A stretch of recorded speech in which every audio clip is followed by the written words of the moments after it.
I have with me Ms. Taru Agarwal, Managing Director of Business Wire India. Thank you, Ms. Agarwal, for joining us. Thank you, Sapna. Thank you.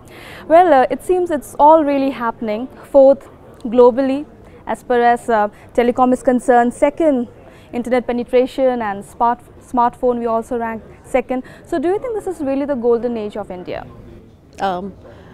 It's not yet the golden age, I say. I think we are on way to the golden age, but it's not yet arrived.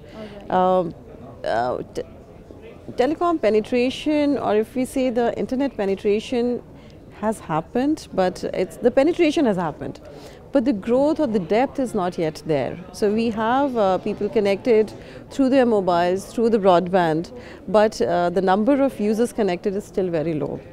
Or the broadband connectivity which is there is either is still in the initial stages. It's either not enough, or it's not of the proper quality, or it's not available in the interiors of India, is how I would say it. That is where the connectivity through mobile is gaining traction, and that is what is happening. So golden age is yet to arrive. Right. So how do you think we can reach there? I guess it is completely dependent, I would say, on the telcos, on the government, to ensure that connectivity is taken to rural India, connectivity is taken to the interiors of the cities, and a base level connectivity is provided. Right, internet or broadband is made cheaper for people to access because it is not yet cheap. You would still have several people using one broadband connection, so it's not a one per broadband connection.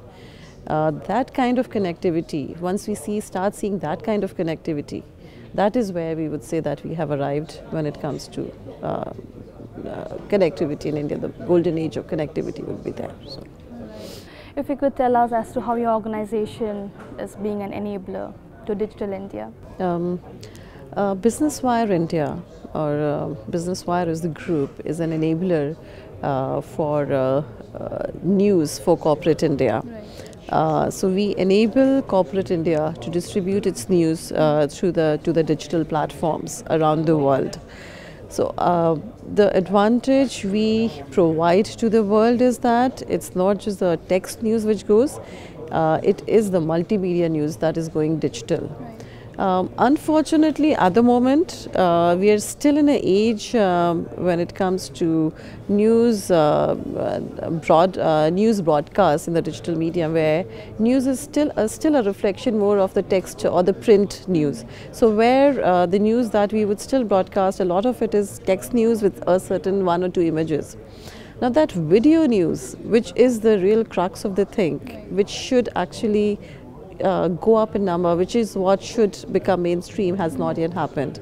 A lot of that has to do with the connectivity, a lot of that has to do with the broadband availability, and that is where my organization is waiting to see that golden age. I mean, our business depends on that. It's not for long that in the digital universe that you would want to continue seeing a reflection of print. The digital universe is set to change, and it can only change with more bandwidth. Right. So what do you think is the future of video technology in India and abroad? It has to grow. Video has just taken off. Video creation is still a little expensive if you go at a corporate quality level. So video is still not becoming mainstream, is still not become mainstream. So that cost has to come down, and that cost is again linked to the consumption. How many users are there who are accessing it? So that correlation has to grow. So we have to have more users accessing the video, which means we need again better bandwidth for users to grow, and that's how the uptake of videos would happen. And that is what, again, like Business Wire is waiting eagerly for that to happen. In India, I mean, with the kind of access, the mobile phone penetration we have seen in India, video is the way to go. So, I mean, a lot of things we would see on mobile phones would be video based in the long run. We are yet to reach there, so it's a long road ahead. It's a lot to achieve, and a lot of it depends on our telcos and the government, like I said. Right. So if you could tell us a little more about your existing projects as to how you are going ahead with digitization, helping B2B as well as B2C. What we do is that we connect with corporates to provide their news to us, right? This news comes in a certain format. That format could be a text format, that format could be video format. And that news, to take that to the media online, we connect with the media portals.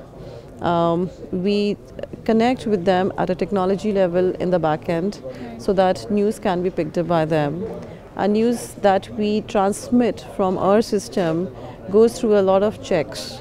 So there is, I would say, there is a filter sitting there which allows only certain kind of authentic news with a content or an editorial integrity which passes through a network. So our responsibility is that we take right news to the media. Right. This is very interesting. So what would you term yourself? Would you term yourself like a news agency, digital news agency, or would you term yourself a digital company altogether? I guess we are a digital agency. We are an enabler of news to the media houses. So that's us all put together. All right. What's your expectation from the existing government with so much emphasis on digital? This is good news for us because if digital is made mainstream, if Make in India happens, if there are smart cities that happen, which means we would have more consumers online. The enterprises would have different models to reach out to consumers. That's where more of digital consumption would happen, and which is definitely a plus for our network, for our universe. Right. Are you also planning to take the MSME and the entire SMEs along, because that's a different business sector we have? We cannot work without them in India. Right. MSME sector is core to the success of India Inc.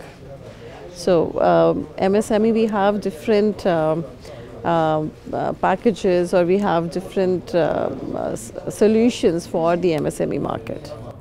I believe these solutions are different because their intake would be different to that of the big giants. It is because the way they want to reach out to the media is different from how the established or the bigger corporates would want to reach out to the media. So it's a different kind of solution. So it's a more tailor-made to MSMEs, which is there.